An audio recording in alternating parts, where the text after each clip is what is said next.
My favorite feature in Dealer Socket is the constant follow-up. I love the fact that Dealer Socket is able to give me happy birthdays.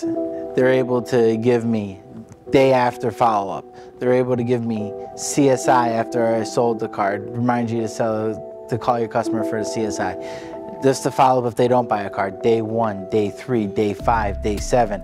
The manager follow-up. The day after, there's a to-do in there for your manager to call the customer and find out, hey, what happened? Why didn't you buy a car? What can we do to help you put a deal together? So there's several different features in Dealer Socket with the follow-up on the employee dashboard, which is very integral in our everyday business.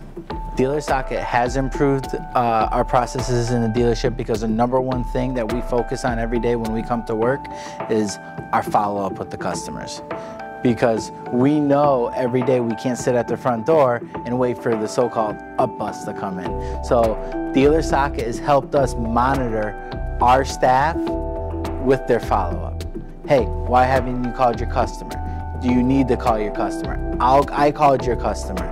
So Dealer Socket allows us to see all the history with that customer on a day in and day out basis. And has improved our processes.